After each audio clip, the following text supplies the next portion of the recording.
The night of the 50th anniversary gala, Hartfield Airlines filled its private terminal with crystal and candlelight, with the kind of careful abundance that old money mistakes for elegance. The mezzanine balcony had been draped in navy and gold, and from it the entire ground floor was visible. The catering tables along the east wall, the board members clustered near the bar, the investors their assistants had placed strategically near the exits so they could leave without seeming to. And there, near the east wall, in a plain dark suit that fit him well but said nothing about itself, stood Nathan Ellery, age 38, holding a glass of still water and watching the room the way a person watches something they understand completely but have chosen not to explain. Above him, on the mezzanine, Vivian Ellery stood with her mother. Vivian Ellery, born Vivian Hartfield, age 36, wore a slate blue gown that had been selected by a stylist and approved by her mother 6 weeks in advance. She was a woman who had learned early that the correct appearance held long enough became indistinguishable from the correct character.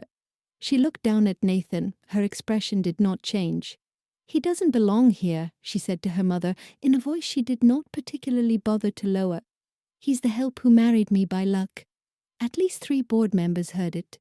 2 of them looked at the floor. One of them, a man named Reeves, whom Nathan had personally arranged to place on the audit committee 4 years earlier, looked briefly in Nathan's direction and then away. Vivian's mother, Margot Hartfield, age 62, chairwoman of the Airline Social Committee, and a woman who treated cruelty as a form of household management, answered without expression, "We'll fix that tomorrow." Nathan heard every word. He did not turn. He did not look up at the balcony.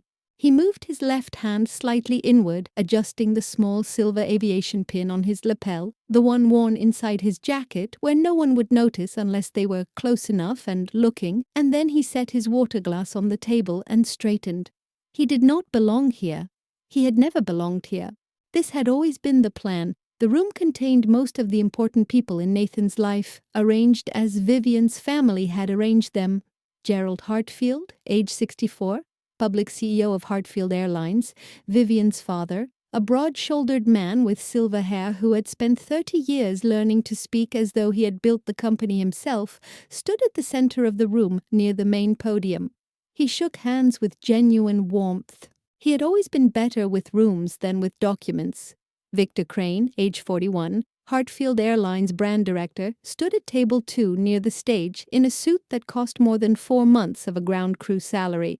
He was polished the way a showroom car is polished, and he had been Vivian's lover for 9 months, which Nathan had known about for 6. Edmund Vale, age 55, the company's CFO and the man Gerald used for problems that needed not to be documented, stood near the far side of the room with a folded paper in his jacket pocket and the expression of someone whose plan was proceeding on schedule. Diane Calloway, age 52, Chief Operating Officer, was seated at table 8 with a cocktail napkin and a pen she had taken from her purse the moment she arrived, because Diane Calloway had the habit of writing things down. Harlan Moss, age 67, family attorney and sole trustee of the Hartfield Aviation Trust, for 37 years, was not in the room yet. He was in the hotel suite 2 floors below, reading a document his paralegal had just placed in front of him. Celia Park, age 29, Nathan's personal assistant, was in a sedan outside the terminal with a fully charged laptop and an access log she had printed that afternoon because Nathan had asked her to keep it close. Roy Torres, age 44, ground crew chief, 22 years with the company, was standing near the service entrance in his dress uniform because someone in catering had remembered to send him an invitation, and he had come because he was that kind of man. Patricia Sims, age 58, senior flight attendant, 27 years on the line, most beloved by the crew she worked with, was at the crew table near the back, sitting very straight, wearing the small silver wings pin that distinguished 25-year employees, and talking quietly to a younger attendant about something that had nothing to do with the gala. Nathan watched all of them. He had been watching all of them for years. Here is what the room did not know. Nathan's mother, Eleanor Ellery, had arrived in this country 32 years ago with almost nothing.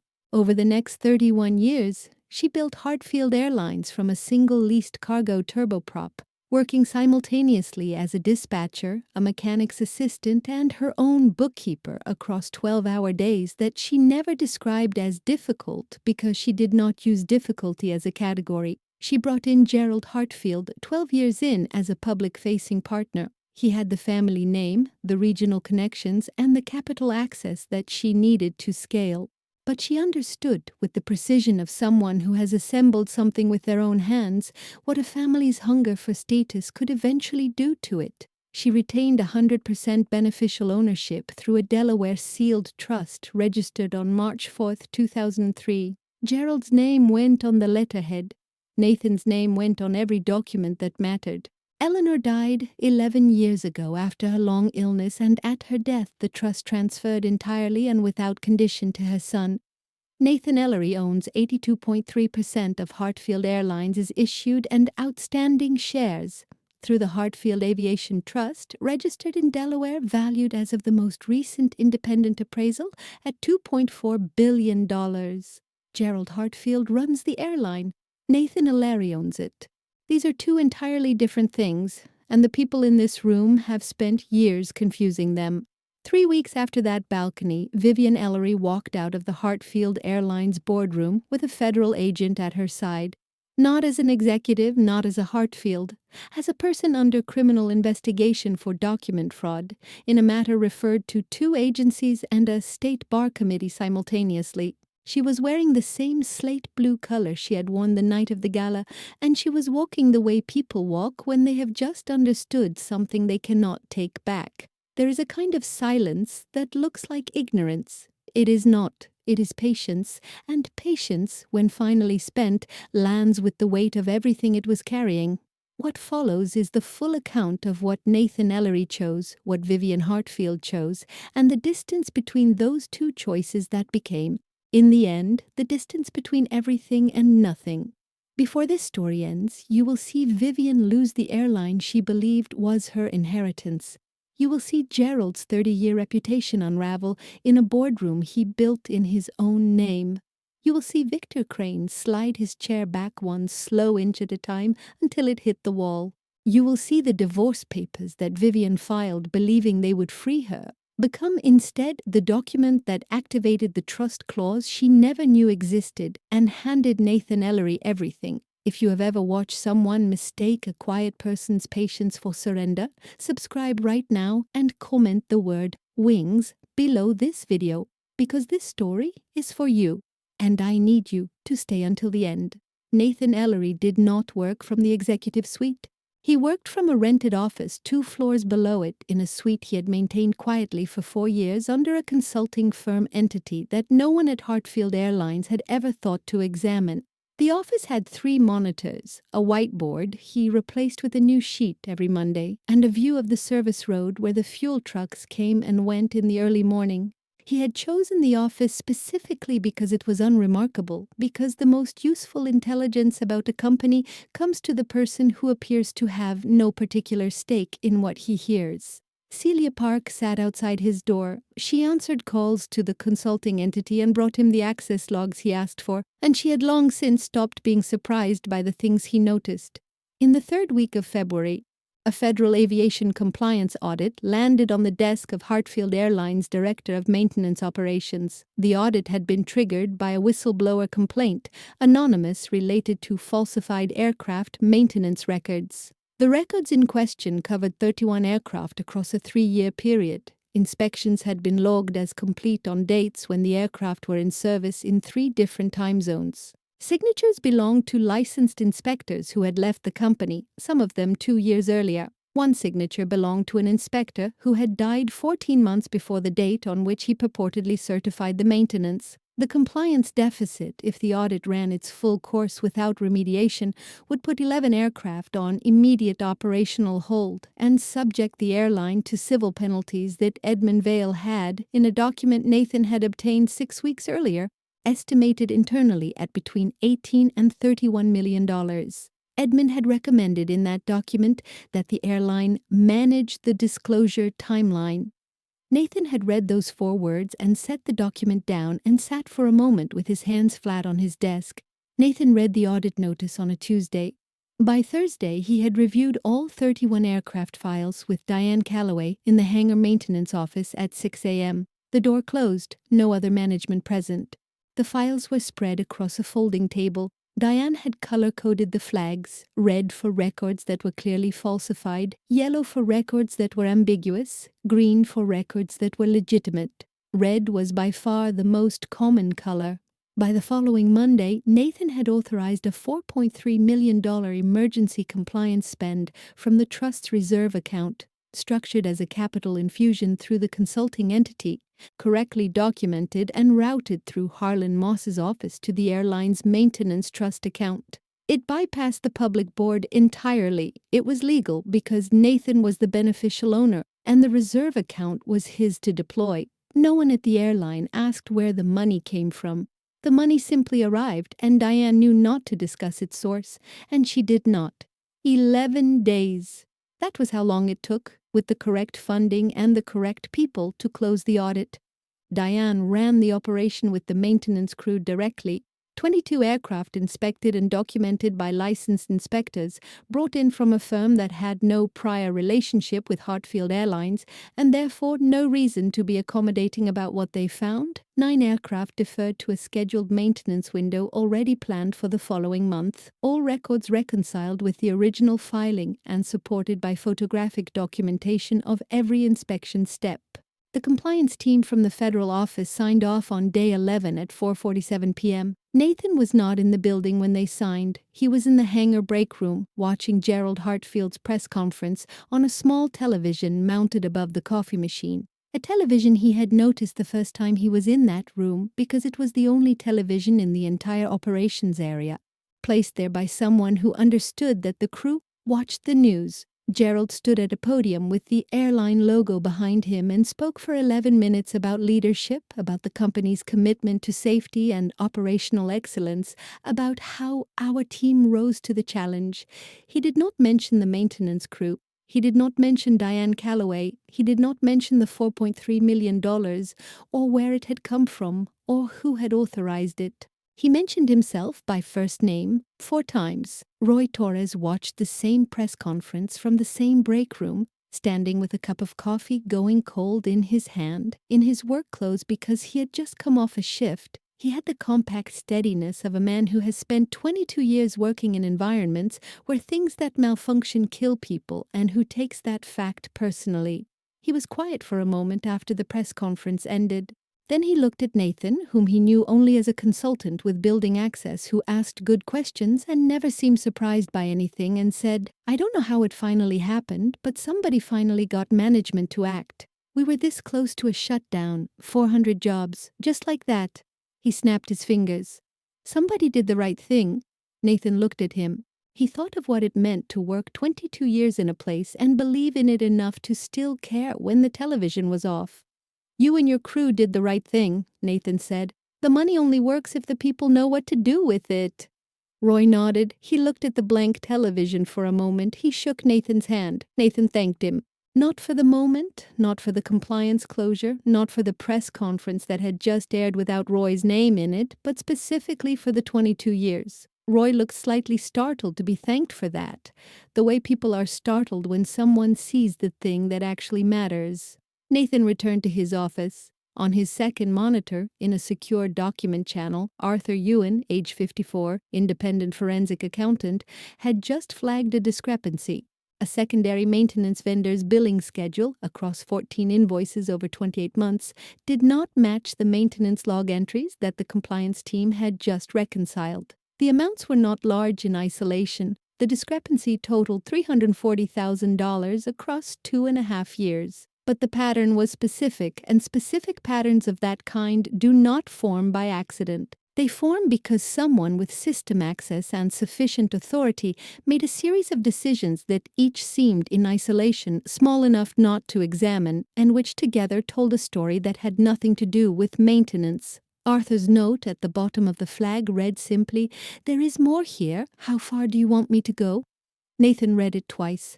He sent one word back, "Everything." Eleanor Ellery arrived in the country in the fall of a year when the aviation industry was in contraction and a single leased cargo turboprop could be obtained from a regional freight company going under for less than the price of a mid-range apartment.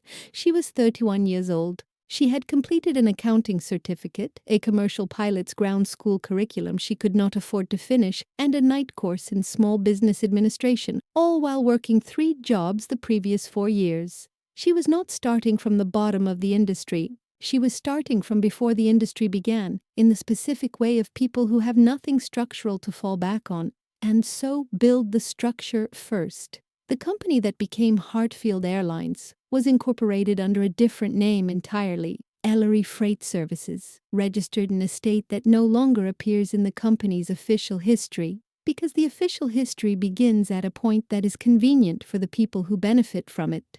In its first year, it ran cargo routes between 4 mid-sized cities, and Eleanor served simultaneously as dispatcher, bookkeeper, and relief mechanics assistant for an engineer named Kowalski, who taught her the hydraulic systems on Tuesday afternoons because she kept asking questions, and he eventually ran out of reasons not to answer them. She brought sandwiches twice a week and asked precise questions and wrote everything down in a notebook she still had when she died. In year 2, she hired 2 pilots and a second mechanic. In year 3, she leased a second aircraft and added a 5th city. In year 4, she negotiated a hangar lease that everyone in the regional market told her was too expensive and that she secured anyway because she had read the zoning projections for that corridor for the next decade and understood something the incumbents had missed. In year 5, she added passenger service on 2 routes because a regional carrier had just discontinued service and the demand was sitting there unclaimed, and Eleanor Ellery had the habit of looking at what others abandoned to see if something still useful was there. She was not sentimental about the work. She was precise about it. She kept meticulous records not out of caution, but out of the understanding that a record is the only thing that exists after the people who were present are gone. Every negotiation she conducted, every contract she signed, every structural decision she made was documented at a level of specificity that her attorneys sometimes described as excessive. It was not excessive. It was the foresight of a woman who understood that the people who came after her would need to read what she had built without her there to explain it. She understood from the beginning what she was building and what it would attract. Money attracts management. Management attracts family. Family, if given the structural opportunity, will eventually mistake themselves for the origin of a thing that was built before they arrived. Eleanor had watched it happen to people she respected. She was not going to let it happen to her company. She brought in Gerald Hartfield in year 14 at a time when expanding to a hub structure required a level of regional political capital she did not have, and he did. He was gregarious, connected, good with rooms. He gave the company a name that regional business culture would warm to, and he believed because he was told he could operate the company as CEO that this was essentially the same as owning it. Eleanor structured the beneficial ownership arrangement through Harlan Moss. She trusted Harlan the way she trusted hydraulic schematics. The thing either held or it did not, and she made sure it held. The Hartfield Aviation Trust was registered in Delaware on March 4, 2003, with Eleanor Ellery as the sole beneficial owner and with Nathan Ellery named as sole successor upon her death. Nathan was 15 years old when the trust was registered. He did not know about it then. She told him when he was 22, 3 years before she died, in the kitchen of the house she had bought with the first year's dividend from the trust, while he was home for a long weekend, and she was making coffee. She set a copy of the trust instrument on the table in front of him, and she waited for him to read the first 3 pages, which he did in silence, his coffee going cold. Then she said, "You will inherit something that looks like other people's. It is not. The documents will tell you the truth when the moment is right. Until then, your job is to do nothing they can use against you." She paused. She was already ill then, though she moved with the same deliberate economy she had always had, as though her body had simply adapted to carrying more than it should. She looked at him across the kitchen table and she said, "An airplane doesn't need the runway's applause to fly." Nathan was 22 and did not fully understand it. He understood it completely by the time he was 30. He had chosen Vivian carefully, or so he believed at the time. She had a dry humor that surprised him and a stillness in her that he mistook for depth. They married when he was 29 and she was 27, and for 2 years the marriage was a genuine thing, modest in its happiness, but real.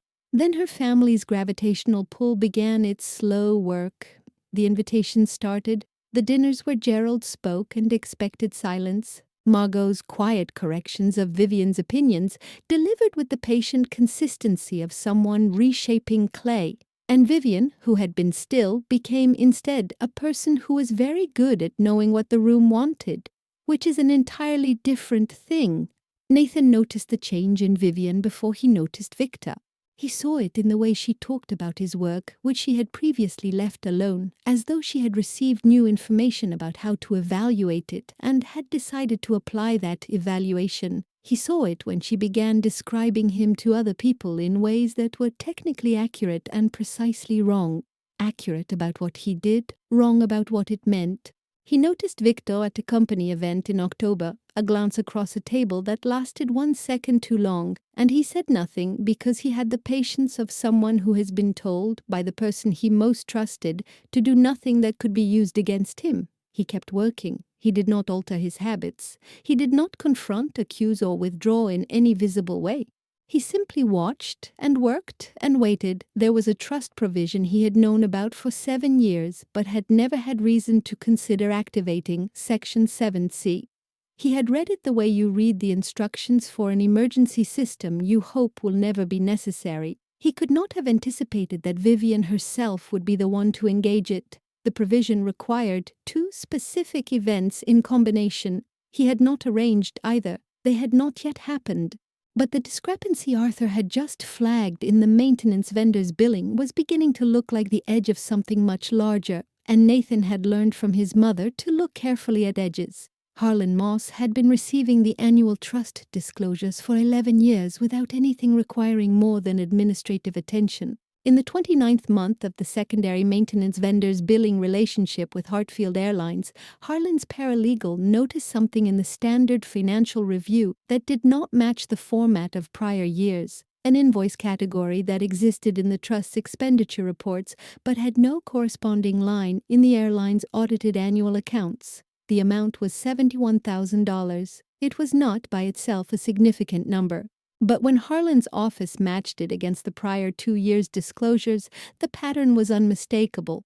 14 invoices, 28 months, a total of $340,000 routed through a vendor whose contract, the airline's procurement records showed, had lapsed 34 months ago. Harlan called Nathan on a Tuesday afternoon and described what he had found without characterizing it, because Harlan Moss did not characterize things he could not yet fully document. Nathan listened, asked 3 questions, and said, "Commission Arthur Ewan, external, nothing internal." He added, "No one inside the company is told." Arthur Ewan did not come through the front door. He began with the records that were already properly accessible to a forensic engagement retained by the trust's own financials, the vendor contracts on file, and the Hartfield Airlines publicly reported accounts. From these, he found that the vendor whose contract had lapsed continued to appear in internal expense coding at the category level. This was enough to request the private terminal's security footage through the airline's own compliance retention policy, which Nathan had put in place 3 years earlier, and which required 36 months of footage to be maintained. Arthur requested it through Harlan, correctly and legally, citing the compliance audit that had just concluded. The footage covered the private terminal's VIP boarding gate over a 14-month period. Arthur's team went through it over 5 days. What they found was this. Vivian Ellery and Victor Crane had boarded company aircraft together on 4 separate occasions using a corporate VIP access code designated in the system as Bore Owner FAM, a code established in the guest privileges policy as reserved for family members of the beneficial owner. The beneficial owner was Nathan Ellery. Vivian, as his spouse, was technically eligible for family privileges. The policy did not define family member to exclude estranged or unfaithful spouses. It was a loophole in language drafted before the trust's current operational structure, and no one had thought to close it because no one had imagined it would be used this way.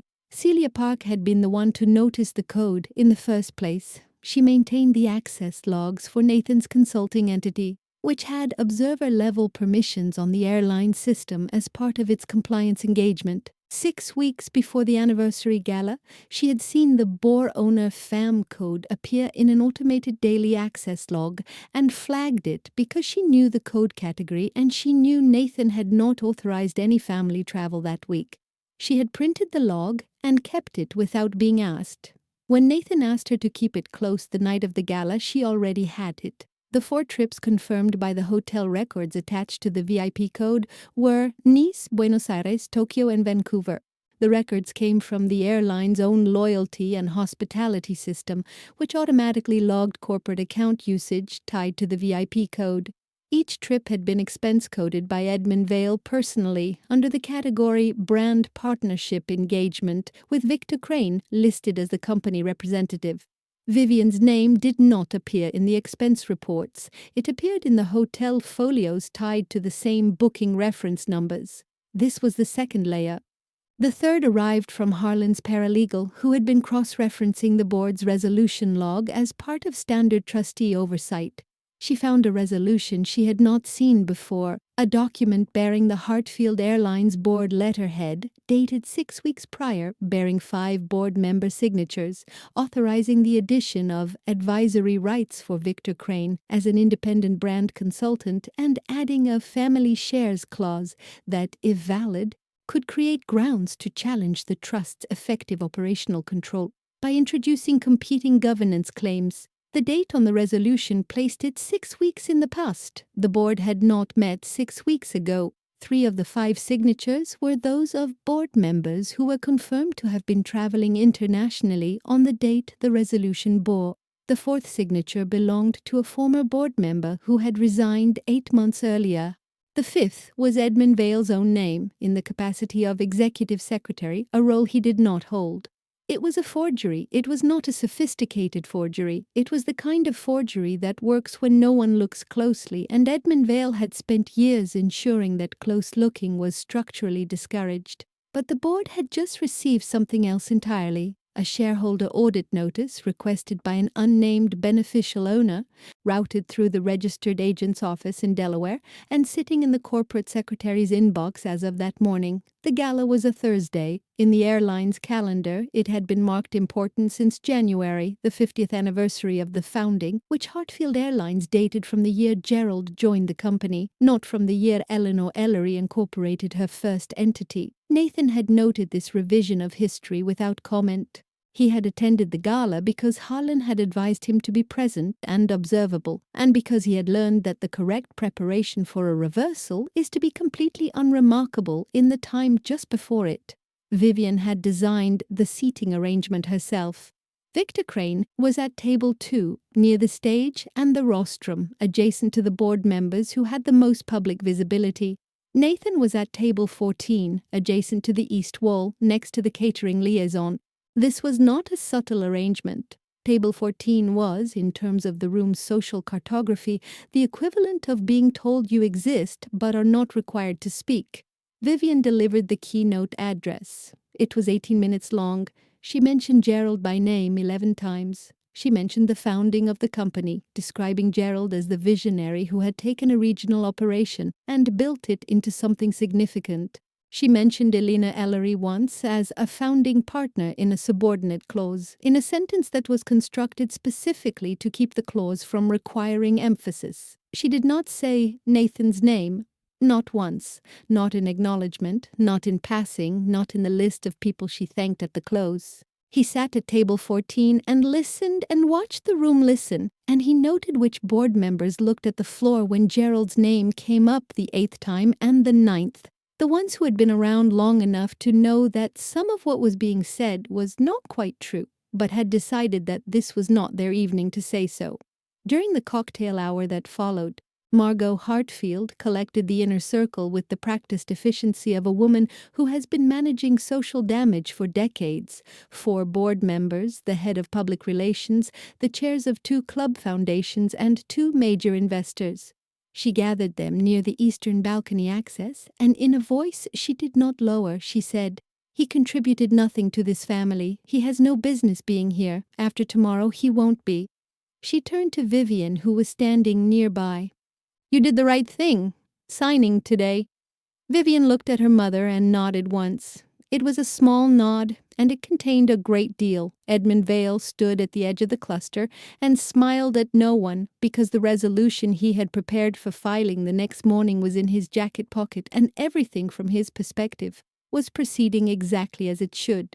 Diane Calloway was 2 tables away. She had been watching the cluster since Margot began forming it. She wrote the exchange verbatim on the cocktail napkin she had brought for precisely this purpose, including the time from her watch, 8:41 p.m. She wrote Margot's words in quotation marks and added her own name at the bottom of the napkin as a witness. She had been writing things down at events like this for 7 years. She had a drawer full of cocktail napkins. She had always known, in the way that people who understand operations understand things, that the structural reality of the airline and the social reality of the airline were not the same, and that eventually a moment would come when the distance between them had to close. At table 14, Nathan ate his dinner and watched the room the way his mother had taught him to watch things. He was quiet. He answered the catering liaison's questions about the logistics of the event. He thanked the server by name when she refilled his water, which surprised her enough that she paused for a moment before moving on. Roy Torres found him at 9:03 p.m., crossing the floor in his dress uniform with the slight self-consciousness of a man not accustomed to events like this one. He had wanted to find Nathan before the evening ended. He sat in the empty chair beside him and said in a low voice, as though he were aware the room was not his, "I know it wasn't management. I know something happened, the right way, from somewhere, and I know those 400 jobs are still there because of it. I wanted to say that to somebody who might know who to pass it to." Nathan looked at him for a moment. Roy Torres had worked for this airline since he was 22 years old. He had worked for it when it was Eleanor Ellery's company, when it was Eleanor Ellery and Gerald Hartfield's company, and through every version since, without ever being invited to sit at table 2. He had shown up to a gala in his dress uniform because someone had sent him an invitation, and he believed still that the company was worth believing in. Nathan found this almost painful to witness, and he did not allow himself to look away from it. Nathan reached into the left side of his jacket. He unpinned the small silver aviation lapel pin from inside his lapel and held it for a moment in his fingers. It was unadorned, a simple pair of wings in sterling, worn smooth at the edges from years of handling. His mother had worn it every day she worked at the airline, pinned to the left side of whatever she had on, from the earliest cargo days through the last time she walked through a terminal. He leaned forward and pinned it to Roy's jacket at the left lapel and said quietly, "An airplane doesn't need the runway's applause to fly." Roy looked down at the pin. He looked at Nathan. He did not understand the words. He understood the gesture, or some part of it, that someone was giving him something that mattered, for a reason he couldn't quite locate. He said, "Thank you." Nathan shook his hand. He sat for a moment after Roy moved away, with his left lapel bare and the gala's noise around him, and he was the quietest thing in the room. At that same moment, in a service corridor 2 floors below the gala, a paralegal in business attire slid an envelope under the door of Suite 412, which was registered to Harlan Moss. Inside the envelope, a printed copy of the forged board resolution, paper-clipped to a 3-page access log printed from the airline's compliance system. A sticky note in Celia Park's small, neat handwriting said only, "She used the VIP code." The following morning, Nathan arrived at Harlan Moss's downtown office at 8:15 a.m. Harlan was already there. He had been there since 6:30. The envelope's contents were spread across the conference table in a precise arrangement that reflected Harlan's 37 years of practice. Primary documents in the center, supporting materials in labeled groups at the periphery, a yellow legal pad to the left, with his notes already running to 2 pages. The room smelled of coffee and old paper and the particular quiet of an office where serious work is done. Nathan sat down. He looked at the arrangement and saw, in the care of its organization, that Harlan had understood the significance immediately and had spent the early morning making sure nothing was missing. On the table, added since Nathan had arrived, were 2 more documents. The first was a set of divorce papers filed by Vivian Ellery through her attorney at 9:47 p.m. the previous evening, roughly 46 minutes after Nathan had pinned the silver wings pin to Roy Torres's jacket. The second was a board advisory removal filing submitted by Edmund Vale at 7:14 a.m. that same morning before most of the gala's attendees were awake. Take a quake does a betil, purporting to remove Nathan from a minor advisory designation he held at the airline's Regulatory Affairs Office. The advisory designation had been largely ceremonial. Edmund had chosen it because it was the only formal company role Nathan held that Edmund had the authority to touch. The intent was symbolic. A removal filing creates a record of displacement, and records of displacement can be useful in subsequent legal proceedings. Edmund had misunderstood what he was making a record of. Nathan read them both without expression. Then he set them down. Harlan said, "Section 7C. He said it the way a doctor names a diagnosis, not as a surprise, but as a thing that has been there all along and has now been formally identified. Nathan knew Section 7C. He had read it 7 years ago and then set it aside the way you set aside the instructions for an emergency system. The provision read that in the event of 2 distinct legal actions affecting the beneficial owner's personal or advisory standing, filed within an 18-hour window by parties with a documented interest in the trust's operational matters, the trust was required to disclose all beneficial ownership information to the registered agent and to applicable federal and state regulators within 30 days. Both filings counted. The divorce papers were a personal legal action affecting Nathan's standing. The advisory removal was a filing by a party with documented interest in the trust's operations, given Edmund Vale's role as CFO. Both had been filed within 17 hours and 27 minutes of each other. The trigger had been met. Eleanor Ellery had written Section 7C because she had understood that the moment the trust became most vulnerable would be the moment when multiple parties acted simultaneously to diminish the beneficial owner's standing. She had turned that exact scenario into the mechanism of disclosure. She had been dead for 11 years. She had anticipated this. Harlan said, "You did not arrange this." Nathan said, "No."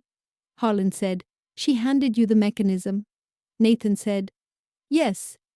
He authorized a full litigation hold on all documents relating to Hartfield Airlines, the trust, the divorce, and all affiliated parties. He retained Arthur Ewan's firm for expanded forensic review, scope unlimited. He had Harlan contact the Delaware Registered Agent's office to retrieve the original sealed trust instruments for formal presentation. He issued one instruction regarding public conduct: no contact with the press, no approach to Gerald, no retaliatory communication of any kind with Vivian or her representatives.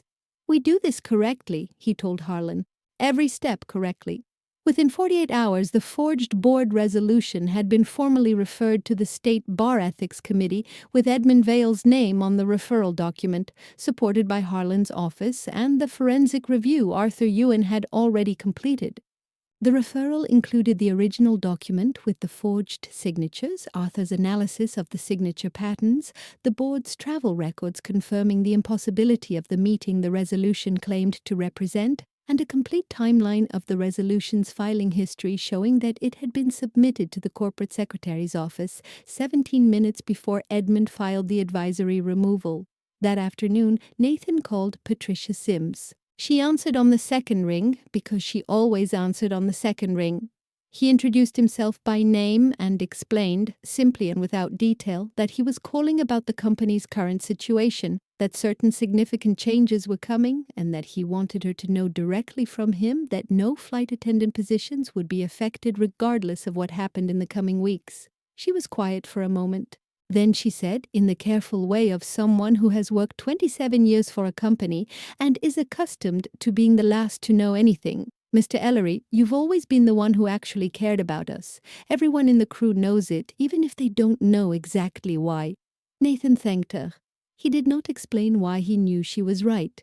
He said nothing more because there was nothing more needed, and he ended the call. In Harlan's Delaware office, the registered agent's coordinator had already pulled the sealed trust file from archive storage and begun preparing the shareholder disclosure notice. The envelope had sat unopened in a climate-controlled archive for 11 years. It was thick with notarized pages, all in order, every one of them exactly as Eleanor Ellery had intended them to be. 31 days after the dual trigger, the registered agent of the Hartfield Aviation Trust issued a notice of emergency shareholder meeting to be convened at the corporate headquarters of Hartfield Airlines in the main boardroom under Section 7C of the trust instrument.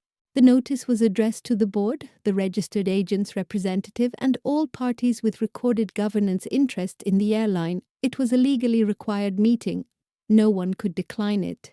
No one who received the notice knew what would be disclosed at it because the notice described only the legal basis for convening, not its content.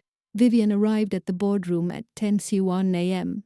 with Victor Crane at her side, listed in the meeting minutes as brand counsel, and with the composure of someone who has been told this is a routine matter. Edmund Vale followed 3 minutes later, carrying a leather briefcase and the expression of a man who has constructed a plan and is waiting to execute it.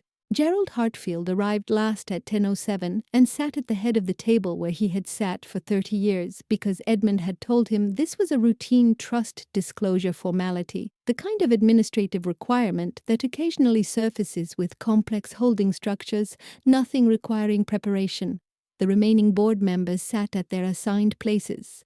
The room was quiet in the particular way that rooms are quiet before something is announced that changes them. Harlan Moss entered at 10:09 a.m., set his briefcase on the presenter's table at the front of the room, and opened it. He removed the trust document, 84 pages, notarized at 3 separate points in its history, sealed with the Delaware Registered Agent certification and an independent notary seal from 11 years ago. He placed it on the table with the cover visible to the room. He did not open it yet. Arthur Ewan, who had entered with Harlan, connected his laptop to the boardroom's presentation system and opened the registered presentation file. The primary screen filled with a corporate ownership chart. Every attendee's eyes went to it simultaneously. The chart was not complicated. At the center, Hartfield Aviation Trust. Below it, an 82.3% ownership stake in Hartfield Airlines issued and outstanding shares. To the right of the trust, a single name, Nathan Ellery, age 38. Harlan Moss read the trust instrument's operative declaration in his precise attorney's voice, the voice he reserved for language that needed to be heard without interpretation. Hartfield Aviation Trust, Delaware Registered Trust, registration date, March 4th, 2003. Sole beneficial owner at time of registration, Eleanor Ellery. Sole successor, beneficial owner upon death of original beneficiary, Nathan Ellery. Transfer of beneficial ownership, confirmed upon Eleanor Ellery's death, as recorded in the trust succession instrument, March of the following calendar year. He looked up at the room. Then he continued, Mr. Nathan Ellery is the current sole beneficial owner of the Hartfield Aviation Trust, which holds 82.3% of Hartfield Airlines' issued and outstanding shares as registered in the state of Delaware on March 4th, 2003. Arthur advanced to the next slide. It was 2 document images side by side, time-stamped. On the left, the divorce filing, Vivian Ellery as petitioner, filed 9:47 p.m. On the right, the board advisory removal, signed Edmund Vale, filed 7:14 a.m. the following morning. Below them, the Section 7C text highlighted at the dual trigger provision. Below that, the time calculation. 17 hours, 27 minutes. Gerald Hartfield's color changed. It did not happen suddenly. It happened the way a tide goes out, gradually and then completely. He looked at the ownership chart, and then at the trust document, and then at Harlan, and there was a moment before he spoke where the room understood that he was doing arithmetic that was not going to resolve in his favor. Vivian's hand, which had been moving toward her water glass, stopped. It remained suspended mid-air between the table and the glass. and it stayed there for 3 full seconds before she lowered it slowly to the table. Her face did not show what she was thinking. It showed very precisely nothing, which was itself a kind of answer. Victor Crane's response was different. He moved, very slightly, very deliberately. He shifted his weight and pushed his chair back from the table. Not dramatically, just one quiet inch and then another, and the movement was more telling than speech would have been. Edmund Vale looked at his hands. Arthur Ewan continued reading the filing chain in the same calm, documentation-oriented voice he used for forensic presentations. He did not editorialize. He did not pause for effect. He read the access logs, the expense report coding, the hotel folios, the signature analysis on the forged resolution, and the bar referral filing. He read them in the order in which they established a sequence of events, and no one in the room interrupted him, because there was nothing to interrupt him with. The documents had their own sequence. The documents did not require assistance. Nathan watched on a secure video feed from the adjacent conference room with Diane Calloway seated beside him. The feed was clear. He could see the room, the screen, the faces. He had a glass of water he had not touched. He watched Gerald's face go through the arithmetic and arrive at its answer. He watched Vivian's hand stop moving. He watched Victor's chair shift. He said nothing. He adjusted the silver pin on his lapel.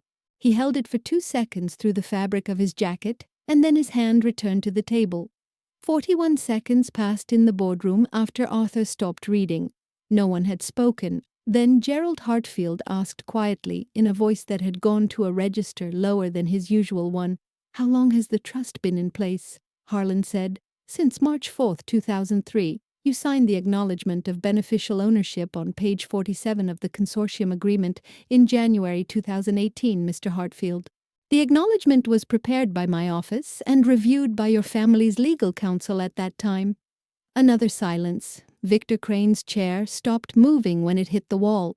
That evening, in the parking structure beneath Hartfield Airlines' headquarters, Vivian found Nathan at his car at 6:22 p.m. She had been waiting for 40 minutes. He saw her as he approached and did not alter his pace. He stopped 3 feet from his car. He waited. She began with the framework. The trust filing was technically irregular. There were grounds to challenge the registration on procedural grounds her attorney would identify. Her father had not understood what he was signing in 2018. The consortium agreement was ambiguous on the question of beneficial transfer. She spoke quickly because she had prepared this in the hours since the boardroom. Nathan looked at her. When she finished, he answered, "The trust was sealed and registered in Delaware 11 years before we were married. Your family's attorneys reviewed the filing at the time of the consortium agreement. Your father signed the acknowledgement in January 2018. On page 47, he was accompanied by his own counsel. She said her father had been deceived, that the acknowledgement was buried in a document he hadn't been given time to review properly." Nathan said, "He signed it with counsel present. The acknowledgement is a single page with language that requires no legal training to understand. His counsel has been asked about the review process and has confirmed it." She escalated. She told him she would take it to litigation, that her family's resources would contest the Delaware registration through every available mechanism, that she would go to the press with a narrative about a secretive trust structure that had been weaponized against a public company's legitimate management. Nathan waited for her to complete each version of this argument. He said, "You filed for divorce 8 days ago. You filed because you believed I had no stake in this company. You signed the board resolution because you believed I had no stake in this company. Everything happening now, the disclosure, the forensic review, the bar referral, was set in motion by documents you chose to sign. At times, you chose for reasons that have been preserved in the filing records." She stopped. She looked at him. Something moved across her face that was not grief and was not anger, and was perhaps the particular recognition that comes when you understand that the outcome was not arranged against you, but was constructed by your own choices, one at a time over months, and you cannot find the moment to reverse because the moment was every moment. She tried once more. Her voice was different now. She said, "This divorce doesn't have to end the way you're making it end." He looked at her for a long moment. There was no anger in his face, and no triumph, and no satisfaction of any kind that could be named. He said, "Your mother didn't sign those papers." He said it quietly with no additional weight. "You did." He unlocked his car, got in and drove. He did not look back. She stood in the parking structure under the fluorescent lights, in the slate blue coat she had been wearing all day, and the building rose above her, and the lights hummed, and the car was gone. Gerald Hartfield resigned as public CEO within 36 hours of the boardroom meeting, citing health considerations in a single-paragraph statement that his communications director released without a press conference. The statement did not mention the trust. It did not explain the circumstances. It said that Gerald was grateful for the company's growth during his tenure and wished the new leadership every success. It was the kind of statement that is written by someone who has been told precisely what they may and may not say, and who has accepted these constraints because the alternative is worse. The State Bar's Ethics Committee opened a formal investigation into Edmund Vail within the same 36-hour window. Edmund's personal attorney advised him to accept a civil settlement on the document fraud counts rather than proceed to discovery, where the full scope of the expense coding and the vendor billing irregularities would become part of the public record. Edmund's CFO certification was suspended 3 months later, pending the investigation's outcome. The bar did not act quickly, but it acted with the thoroughness that Harlan had anticipated when he prepared the referral. Victor Crane stopped returning Vivian's calls. He had always understood at some operational level that the relationship was a liability, but the exposure in the boardroom had converted that understanding from theoretical to immediate. He did not disappear entirely. His name remained in the company's organizational directory for 3 more weeks before Diane Calloway quietly removed it during a personnel structure review. His responses to Vivian's messages, which Arthur Ewan's forensic team later documented in the communication review, became gradually shorter, then absent. The forensic review of Victor and Edmund's communications produced a detail that Arthur flagged as significant over the course of 9 months. Victor had been copying Edmund Vail on travel itineraries corresponding to his trips with Vivian, in messages that referenced the brand partnership expense coding. The messages were written with deliberate ambiguity, but the pattern was clear to anyone reading them as a sequence. Victor had been maintaining a form of deniability about the personal relationship by framing all travel as professional, and Edmund had been providing the expense code structure that made this framing possible. When Vivian's second attorney received this documentation in discovery, it ended any possibility of Victor Crane serving as a cooperative or sympathetic figure in her proceedings. The forensic audit of the couple's shared financial accounts produced a second significant finding. 3 months before filing for divorce, Vivian had transferred $1.2 million from a joint brokerage account to a private account held solely in her name at a different institution, in a transaction structured as a portfolio rebalancing. Arthur Ewan classified this as the dissipation of marital assets, a finding that carried significant weight in the asset division proceedings. Vivian's first attorney withdrew from the case at that point. Her second attorney, a more experienced practitioner who specialized in high asset dissolution, reviewed the full trust instrument, the 2018 acknowledgement, and the 3 independent notarizations on the original Delaware filing, and advised Vivian in a private conference that contesting a 31-year-old sealed trust with this level of documentation would require several $1 million in litigation costs, years of proceedings, and would carry no meaningful probability of success. The attorney did not characterize this as an opinion. She characterized it as mathematics. Margot Hartfield continued attending her club for several weeks following the boardroom meeting. She was asked by 2 of the board wives she had known for years about the situation at the airline. She sat with perfect posture and said precisely, "My daughter married unwisely." She did not elaborate. She did not look as though she expected elaboration to be required. The invitation stopped. Not all at once. The way these things work, the calendar simply grows quieter, and then 1 week there are no events listed, and then another week the same, and after a while the absence has its own texture, and no one discusses it directly, because discussing it would require acknowledging what everyone already knows. In the private terminal, the corporate VIP access codes were quietly reset to a new protocol during a routine system maintenance window scheduled for 2 a.m. on a Tuesday. No announcement was made, no note was sent to the people who had previously held access, explaining why their codes no longer functioned. The system simply reflected the new structure, and anyone who noticed alone.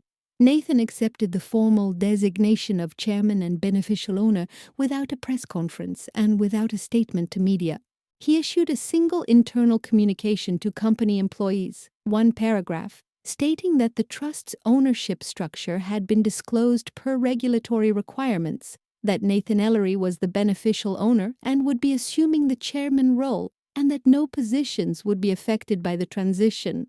The communication went out on a Wednesday morning. He wrote it himself, sitting at the desk in the office 2 floors below the executive suite, and he wrote it in the same plain style he had always used, because the information was the point and the information did not require decoration. He walked into headquarters that same morning, shook Diane Calloway's hand in the lobby, and said, "Let's get to work." Diane said, "I have a list." He said, "I know." They went upstairs.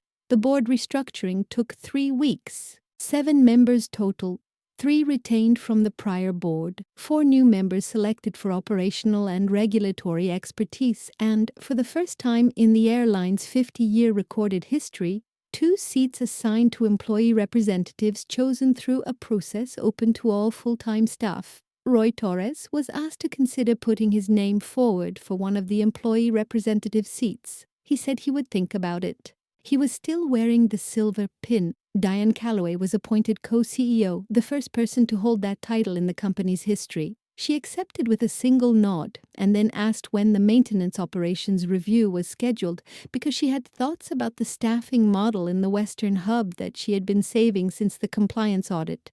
Nathan worked with the legal team and the benefits office to secure Patricia Sims' full pension and a 2-tier seniority protection package for all flight attendants with more than 20 years of service. The package included guaranteed scheduling priority and a protection clause that insulated senior crew positions from any future reduction in force action unless the airline entered formal bankruptcy proceedings. Patricia Sims was notified by letter. She called Nathan's office afterward, reached Celia Park, and asked Celia to pass along that she was grateful and that the crew knew who their chairman was. The social committee budget, which Margot Hartfield had controlled for 9 years, had represented a line item of approximately $840,000 annually allocated to events, memberships, and the kind of institutional hospitality that benefits the people who attend it rather than the people who make the airline run. Nathan rerouted it entirely to a ground crew apprenticeship fund, 120 slots per year, full avionics and mechanical certification pathway, stipend included, open to candidates starting with no prior aviation experience, evaluated only on aptitude and commitment. The first cohort would begin in January. No press release was prepared, no announcement was issued.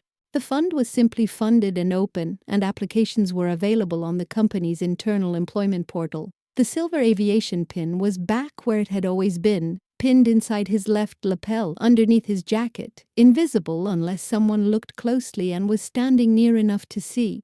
It was not Roy's anymore. Roy had returned it at their next meeting, pressing it into Nathan's hand and saying he'd understood after a few days what it was and that it wasn't meant to be his. Nathan had accepted it without argument and without thanks because Roy had understood correctly and the pin needed no discussion.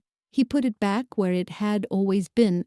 On a Thursday evening, after the 5 p.m. shift change and before the 9 p.m. shift began, Nathan drove to the maintenance hangar. He parked outside in the employee lot and walked in through the side door that the crew used, the one that opened with a key card and closed with a heavy certain sound that he had heard hundreds of times over the years, and that had always seemed to him like the most honest noise a building could make. The hangar was quiet in the way that very large spaces are quiet when they are mostly empty. The sound did not vanish, but became something ambient and 3-dimensional, a background you could hear yourself thinking in. The fluorescent lights ran the length of the ceiling in long parallel lines and hummed with the particular constancy of something that has been on for a very long time and expects to be on for a very long time more. The smell was what it had always been, fuel and metal and hydraulic fluid, and the cold specific to large enclosed spaces where machinery is stored overnight. A cold that has nothing to do with the temperature outside, but with the weight and stillness of the air inside. 2 aircraft were in the hangar, lights off, attended by no one at this hour. They occupied the space with the patient, immense passivity of machines that know they will be needed in the morning. He walked to the spot near the back wall, the one he had been shown in a photograph by his mother, the one she had pointed at in the photo and said, "That is where I stood when I learned the hydraulics." It was near the 3rd fueling station from the left, next to a workbench that might have been the same workbench or might have been replaced twice since then.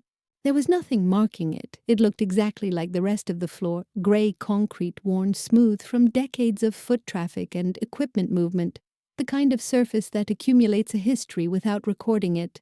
He stood there for a moment. The lights hummed. He could hear, very faintly, the sound of a fuel truck somewhere on the tarmac outside, moving in the direction of the commercial terminal. He put his left hand over the pin on his lapel through the fabric of his jacket and held it there the way someone holds something that cannot be replaced, with the careful pressure that is not about grip but about contact, about acknowledging the weight of the thing through the cloth. He said the words quietly, to no one. An airplane doesn't need the runway's applause to fly. The hangar was still. The lights hummed. Somewhere outside, the fuel truck completed its pass and the sound faded. The company continued. The trust document was in the registered agent's file, properly disclosed, correctly recorded, exactly as Eleanor Ellery had arranged it to be on the day she had it sealed, when the man who would eventually read it aloud in a boardroom was a 15-year-old boy who did not yet know he existed in those pages. The name on the trust document had always been Nathan's. Now the name on the chairman's door was too. Both had been true for a long time. It had simply taken until now for the rest of the room to be in a position to read them. Power that hides is the most patient kind. It does not need an audience. It only needs time. If this story reminded you that silence is not surrender, subscribe right now and drop the word wings in the comments below. Every person who leaves that word is telling this story that it was worth telling. I will see you in the next one.